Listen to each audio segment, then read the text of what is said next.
दुनिया की सबसे खतरनाक महामारी ने सब कुछ बदल कर रख दिया। जिंदगी से लेकर मौत तक कोरोना वायरस का आतंक है।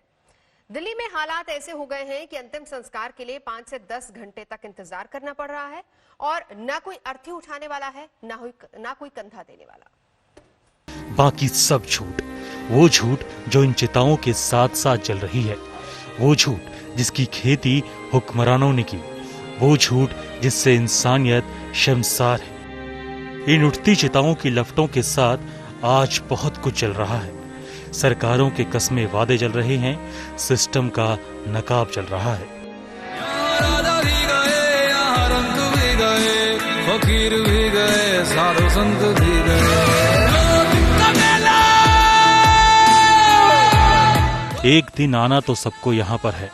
इस दरवाजे पर सबको दस्तक देनी है, राजा हो या रंग, फकीर हो या साधु संत, लेकिन ऐसे भी कोई आता है।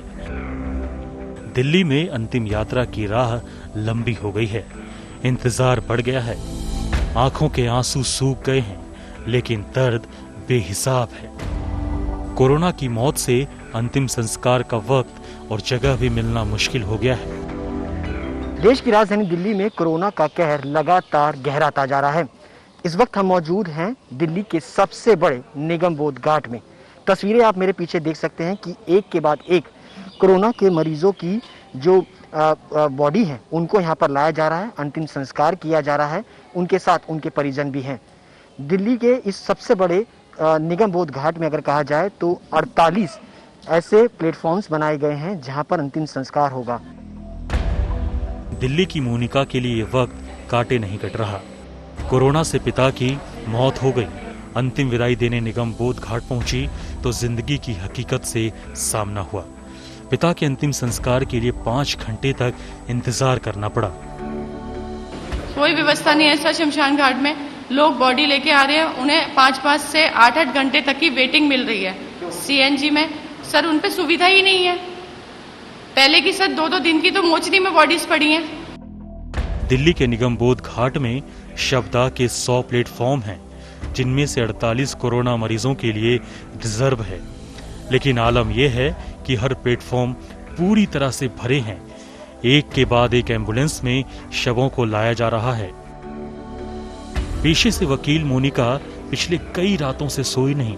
इन्हीं चंद रोज में पहले एलएनजेपी अस्पतालों की बदहाली को करीब से देखा और फिर बाद में केजरीवाल सरकार के खोखले वादों को। एक्सपेक्ट नहीं कर रहे थे कि एक गवर्नमेंट हॉस्पिटल जिसमें हमें हमारे चीफ मिनिस्टर मिस्टर केजरीवाल इतना बोलते हैं कि ये मैं कर रहा हूँ, दिल्ली सरकार के लिए ये कर रहा हूँ, दिल्ली सरकार के लिए सर कुछ नहीं हो रहा। ये सिर्फ सब ढोंग है। मेरे फादर एक्सपायर हुए और पहले ILBS में थे, हमने उनको ट्रांसफर करा के LNJP में करा। LNJP में सर बिल्कुल केयर नहीं है। एक रमेश चंद के नाम से एक बॉडी थी और एक मेरे फादर का नाम है प्रेमचंद। उन्होंने मुझे पहले रमेश चंद की बॉडी दी थी, फिर मैंने उनको देखा तो मैंने कहा he is not my father. तब उन्होंने मेरे को बोला अच्छा फिर आप वेट कीजिए, अभी आपकी बॉडी तो आई नहीं है। सर इतनी लापरवाही। कोरोना के इस संक्रमण काल में मौत नरक बन गई है। मौत के बाद भी सुकून नहीं, शमशान आकर भी लंबी लाइन में लगना पड़ रहा है। आज खाली कोरोना ही कोरोना है। कोरोना का आल दिल्ली के अंदर 200-250 का रोज का संस्कार हो रहा है। दुनिया की सबसे बड़ी महामारी का कहर टूटा तो किसी के सिर से पिता का साया छिन गया, तो किसी ने अपने सहारे को खो दिया। वक्त से पहले मौत आ जाएगी किसी ने सोचा नहीं था, लेकिन शायद ही किसी ने यह भी सोचा होगा कि उसे आखिरी यात्रा में भी अपनों का कंधा नसीब नहीं होगा। ना निकलेगी शव यात्रा, ना होगा अंतिम स्नान, ना कोई दे सकेगा चिता को अग्नि। शमशान आकर भी मुक्ति के लिए करना होगा इंतजार। सुशांत मेहरा, दिल्ली आज तक।